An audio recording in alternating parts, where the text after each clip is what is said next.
സുവിശേഷ പ്രഘോഷണം കുടുംബത്തിൽ എന്ന വിഷയമാണ് അല്പസമയം നമ്മൾ ചിന്തിക്കാൻ പോകുന്നത്. കുടുംബം സുവിശേഷ പ്രഘോഷണ വേദിയാണ്. ദൈവത്തിന്റെ തിരുഹിതം അതാണ്. സുവിശേഷ പ്രഘോഷണ വേദിയാണ് കുടുംബം, അല്ല സുവിശേഷ പ്രഘോഷണ ഗ്രൂപ്പാണ് കുടുംബം, അല്ല സുവിശേഷ പ്രഘോഷണ പരിശീലന കേന്ദ്രമാണ് കുടുംബം. നമ്മുടെ ആലിസുട്ടി ചേച്ചി പറയുന്ന ഒരു കാര്യമുണ്ട്, എനിക്ക് വളരെ ഇഷ്ടമാണ്. കല്യാണം, എന്താണ് കല്യാണം? കല്യാണം എന്ന് പറഞ്ഞാൽ ടീം ഫോർമേഷൻ. ഇതിനുള്ള ടീം ഫോർമേഷൻ, സുവിശേഷ പ്രഘോഷണത്തിലുള്ള ടീം ഫോർമേഷൻ. അപ്പോ ഒരു പുരുഷനും ഒരു സ്ത്രീയും വിവാഹത്തിൽ ഒന്നിക്കുന്നത് സുവിശേഷ പ്രഘോഷണം നടത്താനായുള്ള ഏറ്റവും ഇന്റിമേറ്റ് ആയ ഒരു ടീം ഫോർമേഷനാണ്. അങ്ങനെ ഒന്ന്, അവർ അങ്ങോട്ടും ഇങ്ങോട്ടും സുവിശേഷം പ്രഘോഷിക്കുന്നു, കർത്താവിന്റെ സ്നേഹം അവര് പ്രഘോഷിക്കുന്നു, തങ്ങൾ അനുഭവിച്ച കർത്താവിനെ അവർ പങ്കുവയ്ക്കുന്നു പരസ്പരം, കർത്താവിന്റെ കാരുണ്യവും ക്ഷമയും അത് എങ്ങനെ അനുഭവിച്ചു എന്ന് പങ്കുവയ്ക്കുന്നു, ദൈവത്തിന്റെ ആത്മാവിന്റെ പ്രവർത്തനം അവര് അനുഭവിക്കുന്നു, ഒപ്പം അതില് അങ്ങോട്ടും ഇങ്ങോട്ടും സഹായിക്കുന്നു, ആത്മാ നിറവിനായി പരസ്പരം സഹായിക്കുന്നു, പ്രോത്സാഹിപ്പിക്കുന്നു. അങ്ങനെ ഒപ്പം പ്രഘോഷണത്തിനായുള്ള പ്ലാനിങ് അവർ നടത്തുന്നു. നിങ്ങളൊന്ന് ആലോചിച്ച് നോക്കിയേ, നിങ്ങളുടെ കുടുംബത്തില് ഭാര്യ ഭർത്താക്കന്മാര് പല കാര്യങ്ങൾ പ്ലാൻ ഇട്ടിട്ടുണ്ടാവും. പല കാര്യങ്ങൾ, ഉദാഹരണത്തിന് ടൂർ പോകാം, അല്ലെങ്കിൽ നമുക്ക് വാർഷിക ധ്യാനത്തിന് പോകാം, ഇന്നടത്ത് ധ്യാനത്തിന് പോകാം, അതും അല്ലെങ്കിൽ നമുക്കിന്ന് അവരെയൊക്കെ ഒന്ന് സന്ദർശിച്ചിട്ട് വരാം, ബന്ധത്തിൽപ്പെട്ടവരെയൊക്കെ. അങ്ങനെ നമ്മൾ പല കാര്യങ്ങൾ പ്ലാനിടാം. എനിക്ക് ചോദിക്കാനുള്ളത്, നിങ്ങൾക്ക് എപ്പോഴെങ്കിലും ഭാര്യ ഭർത്താക്കന്മാർക്ക് നമുക്ക് ഈശോയെ പ്രഘോഷിക്കാൻ നമുക്ക് എന്തു ചെയ്യാനാവും? നമുക്ക് ഒന്നിച്ച് എങ്ങനെ പ്ലാനിട്ട് സുവിശേഷം പ്രഘോഷിക്കാൻ പറ്റും? ചിന്തിച്ചിട്ടുണ്ടോ? ഇല്ല എങ്കിൽ ഇന്ന് ഈ ക്ലാസിന്റെ ഒരു ഇൻസ്പിറേഷൻ എന്നുള്ള രീതിയിൽ തന്നെ അങ്ങനെ ആഗ്രഹിക്കുക. ഭാര്യയും ഭർത്താവും ഈശോയെ പ്രഘോഷിക്കുന്ന സുവിശേഷം, അടിസ്ഥാന സുവിശേഷം പ്രഘോഷിക്കുന്നതിന് പ്ലാൻ ചെയ്യുന്ന ഒരവസ്ഥ ഉണ്ടാവും. 2, ഈശോയുടെ സ്നേഹവും സന്തോഷവും സമാധാനവും രക്ഷയുള്ള ആഴപ്പെടലും ഒക്കെ സ്വന്തമാക്കിയ നിങ്ങളെ കർത്താവ് വിപുലീകരിച്ചു. കർത്താവ് വിപുലമാക്കി, നിങ്ങളുടെ കുടുംബത്തെ വിപുലമാക്കി. നിങ്ങൾക്ക് മക്കളെ തന്നു. നിങ്ങൾക്ക് പരസ്പരമുള്ള സുവിശേഷ പ്രഘോഷണം നടത്തുമ്പോൾ അതിന് ശേഷമുള്ളത് മക്കളോട് സുവിശേഷം പ്രഘോഷിക്കുക. അതിനുവേണ്ടിയാണ് മക്കളെ തന്നത്. അപ്പോ മക്കളുടെ മുന്നിലെ ഏറ്റവും വലിയ പ്രേഷിതൻ ആര്? ഏറ്റവും വലിയ പ്രേഷിത ആര്? മക്കളുടെ ഫ്രാൻസിസ് സേവറും മക്കളുടെ കൊച്ചുത്രേസ്യയുമാണ് അപ്പനും അപ്പയും. മിഷന്റെ വലിയ super man and super woman. മക്കളോട് സുവിശേഷം പ്രിയപ്പെട്ടവരെ, നിങ്ങളത് പല രീതികളിൽ, സിമ്പിളായ രീതികളിൽ നിങ്ങളുടെ വീട്ടില് നിങ്ങളത് ചെയ്തിട്ടുണ്ട്. നിങ്ങളുടെ മക്കളോട് സുവിശേഷം പ്രസംഗിച്ചിട്ടുണ്ട്. അത് വളരെ ലളിതമായ രീതികളിലാണ്. നിങ്ങള് കുഞ്ഞിനെ മോനെ കമ്പോ എന്ന് പറഞ്ഞ് ഈശോയെ ചൂണ്ടിക്കാണിച്ചു കൊടുത്ത അത് ആ ഒരു സംഭവം, അത് ആ കുട്ടിയുടെ ഭാഷ വച്ചുള്ള സുവിശേഷ പ്രഘോഷണം. നിങ്ങൾ കുഞ്ഞിനെ കൈക്ക് പിടിച്ച് പള്ളിയിലേക്ക് കൊണ്ടുപോയി. അത് കുഞ്ഞിനോട് നിങ്ങൾ നടത്തിയ നിങ്ങളുടെ ചലനത്തിലൂടെയും നിങ്ങളുടെ സാന്നിധ്യത്തിലൂടെയും ഒക്കെ നിങ്ങൾ നടത്തിയ സുവിശേഷ പ്രഘോഷണമായിരുന്നു. നിങ്ങൾ പള്ളിയിൽ മുട്ടൂത്തി ഭക്തിപൂർവ്വം നിന്നു. കൊച്ചിതിങ്ങനെ നോക്കി നിൽക്കുകയാണ്.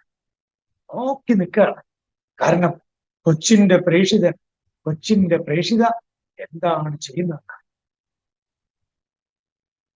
നിങ്ങളുടെ കുഞ്ഞുങ്ങളെ നിങ്ങള് വീട്ടില് വിശ്വാസ പ്രമാണം പഠിപ്പിച്ചു കൊടുത്തു.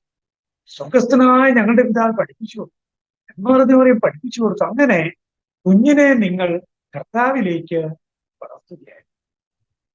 ദൈവത്തിന് നന്ദി പറയുക.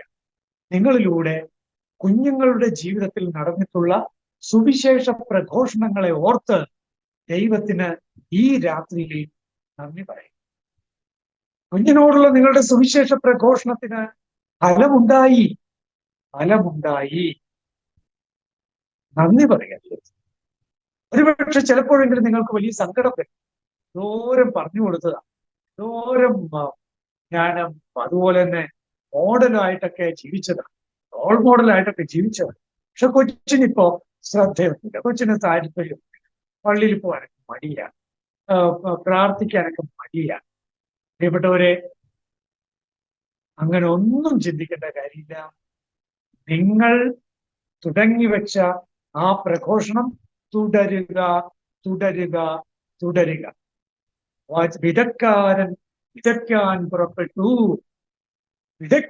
വിതയ്ക്കാൻ പുറപ്പെട്ടു. ഇനി അടുത്തെന്താ? ചിലത് വഴിയരികിൽ വീണു, വേറെ ചിലത് ഉൾപ്പടർപ്പിൽ വീണു, വേറെ ചിലത് പാറപ്പുറത്ത് വീണു, പിന്നെ ബാക്കിയുള്ളത് നല്ല നിലത്ത് വീണു, വിതച്ചു. ആരുടെ കുഴപ്പം? അല്ലെന്നേ, ആരുടെ കുഴപ്പം? നമ്മൾ ചോദിക്കണ്ടേ, ആരുടെ കുഴപ്പം? എന്താ നമുക്ക് ഉത്തരം കിട്ടുന്നത്?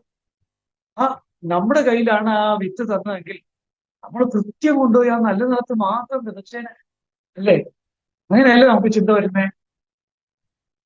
ഇതെന്തൊരു വിതക്കാരനാ! വഴിയിലും ഉള്ളിൻ്റെ അടക്കം പാറപ്പുറത്തും ഒക്കെ ഇങ്ങനെ വിതറി പോവാ. എന്നിട്ട് പിന്നെ കുറെ നല്ല നിലത്ത്. പ്രിയപ്പെട്ടവരെ, ദൈവമാണ് വിതയ്ക്കാരൻ. ദൈവത്തിന് എല്ലാം അറിയാം, സർവജ്ഞനാണ്.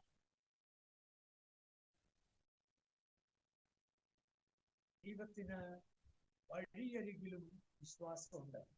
ഈ വഴിയരിക് എപ്പോഴും ഇങ്ങനെ വഴിയരികായി നിൽക്കുകയില്ല. ഈ വഴിയരികും വിത്തിന് മുള പൊട്ടാൻ ഇടയാക്കും. വിത്ത് ആ ചെടി വളർന്ന് ഫലം പുറപ്പെടുവിക്കാൻ തക്ക വിധത്തിൽ ഈ വഴിയരികും നല്ല മണ്ണായി അത് മാറുമെന്ന പ്രതീക്ഷ. മുൾപ്പടർപ്പ് എപ്പോഴും മുൾപ്പടർപ്പായി ഇരിക്കുകയില്ല. മുൾപ്പടർപ്പിലും പ്രതീക്ഷ വയ്ക്കുന്ന ദൈവം, പാറപ്പുറത്തും പ്രതീക്ഷ വയ്ക്കുന്ന ദൈവം. പ്രിയപ്പെട്ടവരെ, എഴുതിത്തള്ളാത്ത ദൈവം, ആരെയും എഴുതിത്തള്ളാത്ത ദൈവം. വിതച്ചുകൊണ്ടേയിരിക്കുക. നമ്മളിലും ദൈവം വിതച്ചുകൊണ്ടേയിരിക്കുകയല്ലേ? ദൈവത്തിന്റെ സ്ഥാനത്ത് നമ്മളാണെങ്കിൽ അടുത്തു പോയേനെ, അല്ലേ? പക്ഷെ ദൈവം നമ്മളിൽ വീണ്ടും വിതച്ചുകൊണ്ടിരിക്കുക. ഇതുപോലെ നമ്മുടെ മക്കളിൽ വചനം വിതച്ചുകൊണ്ടേയിരിക്കും. അതിന് ഒരമാന്തവും വിചാരിക്കരുത്, ഒരു മടിയും വിചാരിക്കരുത്, അത് നന്നാവൂല എന്ന് പറയരുത്, എഴുതി തള്ളരുത്. പ്രഘോഷിച്ചുകൊണ്ടേയിരിക്കുക സുവിശേഷം, അടിസ്ഥാന സുവിശേഷം പ്രഘോഷിച്ചുകൊണ്ടേയിരിക്കുക. ഇനി മക്കള് അവര് സൺഡേ സ്കൂളിൽ പോകുന്നു, നമ്മള് വീട്ടില് അവരുടെ അടിസ്ഥാനപരമായ സുവിശേഷ പ്രഘോഷണം നമ്മൾ നടത്തി. പിന്നെ അതിൽ ആഴപ്പെടാനായിട്ട് കാറ്റക്കേസിന്റെ തലത്തില് അവരെ നമ്മൾ വിടുന്നു. അവിടെയും നമുക്ക് ശ്രദ്ധ വേണം. കെറിഗ്മയും കാറ്റക്കേസിസും, കെറിഗ്മയിൽ ഉള്ള ആഴപ്പെടല്, അതാണ് കാറ്റക്കേസിസ്. അതുകൊണ്ട് രണ്ടല്ല, രണ്ടിനും ബന്ധമുള്ളതാണ്. കെറിഗ്മ എന്നുള്ളത് അല്ലെങ്കിൽ അടിസ്ഥാന സുവിശേഷ പ്രഘോഷണം എന്നുള്ളത് കർത്താവിനെ അറിയാത്തവരോടുള്ള പ്രഘോഷണമാണ്.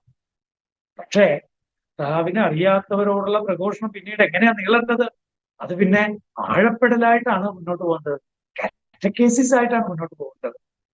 അതുകൊണ്ട് കാറ്റക്കേസിസിൽ ശ്രദ്ധ വയ്ക്കുക. കുഞ്ഞുങ്ങളുടെ ചോദ്യങ്ങൾക്ക് മറുപടി ഉണ്ടോ?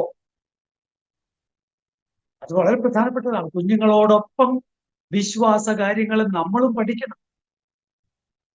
പ്രിയപ്പെട്ടവർ, അതുപോലെ തന്നെ കുഞ്ഞുങ്ങളോട് കൂടെ ഇരുന്ന്, നിങ്ങളുടെ ഭാര്യയും ഭർത്താവും ഒന്നിച്ചിരുന്ന് സുവിശേഷ പ്രഘോഷണത്തിനായി പ്ലാനിങ് ഇടുക എന്ന് പറഞ്ഞതുപോലെ കുഞ്ഞുങ്ങളുമായി ഒന്നിച്ചിരുന്ന് സുവിശേഷ പ്രഘോഷണത്തിന്റെ പ്ലാൻ ഇടാൻ കഴിയുമോ?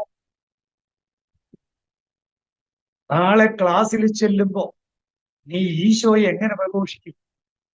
അല്ലെങ്കിൽ ക്ലാസ്സിൽ നിന്ന് തിരിച്ചു വന്നു കഴിയുമ്പോ സപ്പറിന്റെ നേരത്ത്, എല്ലാവരും ഒന്നിച്ചിരിക്കുന്ന നേരത്ത്, ഇന്ന് സുവിശേഷം പറയാൻ പറ്റിയോ? ഇന്ന് എങ്ങനെയാണ് മോന് ക്ലാസ്സില് എങ്ങനെയാണ് ഈശോയെ പകർന്നു കൊടുക്കാനായിട്ട് കഴിഞ്ഞത്?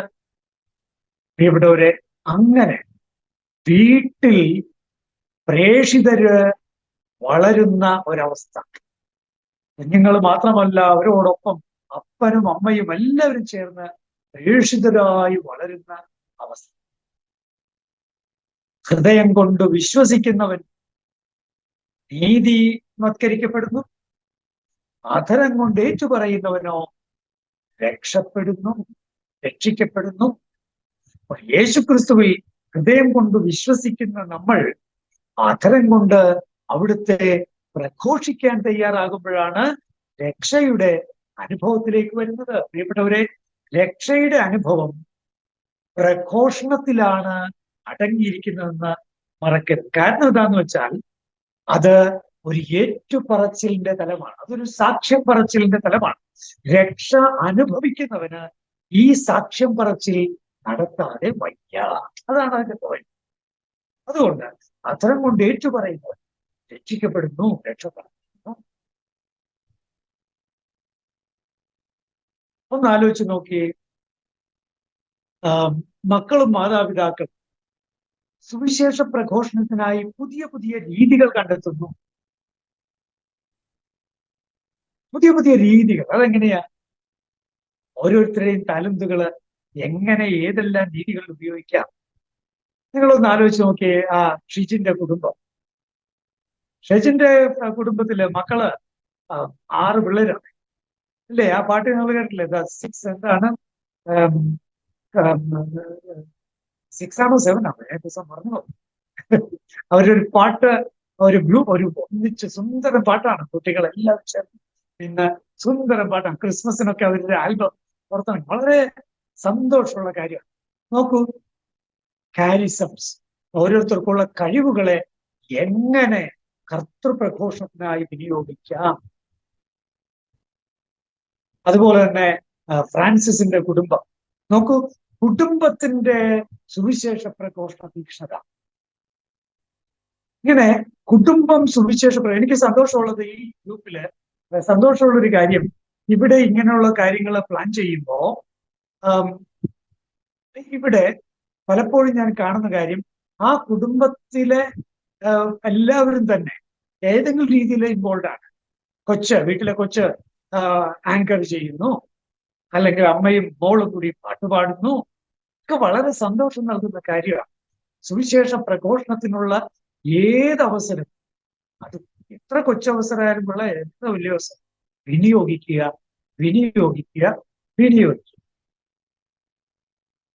അപ്പോഴ് ആ ഒരു കാര്യം, സുവിശേഷ പ്രഘോഷണത്തിന് കുടുംബം ഉപയോഗിക്കുന്ന കാര്യം ഞാൻ പറയുക. ഇനി നിങ്ങൾക്കറിയാമോ, കുടുംബം വലിയ പ്രേക്ഷിത ഫാമിലീസ് ആയിട്ട് മാറുന്ന അവസ്ഥ. ഇപ്പോ ഇത് അറേഞ്ച് ചെയ്തിരിക്കുന്ന ഷിബു ആയാലും ജെന്നി ആയാലും ഇവിടെയുള്ള പലരും ഫ്രണ്ട്സും കൂട്ടരൊക്കെ ആരൊക്കെ ആയാലും നോക്കൂ, ഫാമിലി ഒന്നിച്ച് സുവിശേഷ പ്രഘോഷണത്തിനായുള്ള യാത്രകൾ നടത്തുന്നുണ്ട്. ഇപ്പോഴും ഒരു മിഷൻ യാത്ര കഴിഞ്ഞ് തിരിച്ചു വന്നിരിക്കുന്നുണ്ട്. നിങ്ങൾക്കറിയാം, ഡൽഹിയില് സാന്ത്വന കമ്മ്യൂണിറ്റി, ആ കമ്മ്യൂണിറ്റിയില് അത് വലിയൊരു പല തലത്തിലുള്ള ആളുകൾ ഒന്നിച്ചുള്ളതാണ്. പക്ഷേ മിഷൻ കുടുംബങ്ങൾ, മിഷണറി കുടുംബങ്ങൾ അതിൽ ആക്റ്റീവായിട്ടുണ്ട്. എന്റെ സുഹൃത്തുക്കൾ ഇവിടുന്ന് അലക്സിയും അതുപോലെ തന്നെ ഷൈനിയും ഒക്കെ ഒരു കുടുംബമായിട്ട് പോയി. ഇപ്പൊ അവർ എത്രയോ വർഷമായി സുവിശേഷ പ്രഘോഷണത്തിന് അവരെ കൊണ്ട് പറ്റാവുന്ന കാര്യങ്ങളെല്ലാം ചെയ്യും. കുടുംബം ഒന്നിച്ച് സുവിശേഷം പ്രഘോഷിക്കുന്ന അതൊരു ഫാഷനായിട്ട് തന്നെ മാറിക്കൊണ്ടിരിക്കുന്ന കാലമാണ്.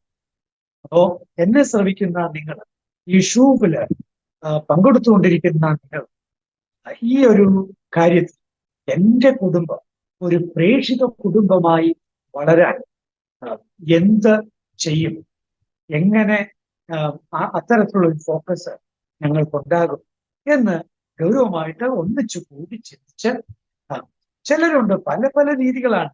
എനിക്ക് രസകരമായിട്ട് തോന്നി, ഒരു സിസ്റ്റർ കോൺവെന്റിൽ ആരെങ്കിലും വന്ന് വർത്താനം കഴിഞ്ഞ് പോണ നേരം ആകുമ്പോൾ സിസ്റ്റർ ഉടനെ അവിടെയുള്ള ഒരു പേപ്പർ കഷ്ണത്തില് ഒരു കൊച്ചു വാചകം, ദൈവവചനം എഴുതി. ബൈബിളിൽ ഒരു കൊച്ചു വാചകം കിട്ടണ പേപ്പറിന്റെ ഒരു തുണ്ട് കഷ്ണമാണെങ്കിലും അതിൽ ഉടനെ പെട്ടെന്ന് സിസ്റ്ററിന് മനസ്സിൽ വരുന്ന ദൈവവചനം എഴുതി ഇത് കൊടുത്തിട്ടാണ് വരുന്നത്. എത്ര കൊച്ചു കാര്യമാണ്, കുഞ്ഞു കാര്യമാണ്, പക്ഷെ അതിലും നിഷ്ഠയുള്ള സിസ്റ്ററാണ്. ഞാൻ പറയുന്നത് സുവിശേഷ പ്രഘോഷണത്തിന് ഏതെല്ലാം മേഖല. ഇന്ന് കുര്യൻ സാർ എന്നെ വിളിച്ചിട്ടുണ്ടായിരുന്നു. കുറച്ച് നാള് അസുഖമൊക്കെ ആയിട്ട് കിടപ്പായിരുന്നു സാറ്. പക്ഷെ ഇപ്പോ വീണ്ടും ആള് സ്ട്രോങ് ആയിട്ട് വന്നു. എത്രയോ ആയിരക്കണക്കിന് ബൈബിളുകളാണ് സാറിന്റെ രീതി അതായത് ബൈബിള് വില കൊടുത്ത് വാങ്ങി അത് വീടുകളിൽ എത്തിക്കാനുള്ള ആളുകളും ഒക്കെ ഉണ്ടായിരുന്നു. അവരുടെ കയ്യിലേക്ക് എത്തിക്കാൻ അതിലൂടെ കണ്ടോ സുവിശേഷ പ്രഘോഷണത്തിൽ എന്തെല്ലാം കയ്യിലൂടെ സുവിശേഷ പ്രഘോഷണം മദർ തെരേസ നടത്തിയത് അതാണ്. ശുശ്രൂഷയിലൂടെ ഉള്ള സുവിശേഷ പ്രഘോഷണം. നോക്കൂ, സുവിശേഷ പ്രഘോഷണത്തിന് അനേകം മാർഗം. അത് വഴി പോയി മൈക്കിലൂടെ പറച്ചിൽ മാത്രമാണ് സുവിശേഷ പ്രഘോഷണം എന്ന് വിചാരിക്കാൻ, അതും തീർച്ചയായിട്ടും ഒരു ഭാഗമാണ്. അതും നമുക്ക് ആവശ്യം. അങ്ങനെയുള്ളവരും ഉണ്ടല്ലോ. പ്രിയപ്പെട്ടവര്, ദൈവം നിങ്ങൾ സമൃദ്ധമായിട്ട് അനുഗ്രഹിക്കട്ടെ. നിങ്ങളുടെ കുടുംബം ഒരു സുവിശേഷ പ്രഘോഷണ കുടുംബമായി അഥവാ പ്രേക്ഷിത കുടുംബമായി ശക്തിപ്പെടട്ടെ, ഇടപെടട്ടെ. നമുക്ക് പ്രാർത്ഥിക്കാം. സ്വർഗസ്ഥനായ ഞങ്ങളുടെ പിതാവേ, അങ്ങയുടെ നാമം ഉചിതമാകട്ടെ, അങ്ങയുടെ രാജ്യം നല്ല, അങ്ങയുടെ തിരുമനസ് സ്വർഗത്തിലെ പോലെ വേണ്ട ആഹാരം നിങ്ങൾക്ക് തരണമേ. ഞങ്ങളോട്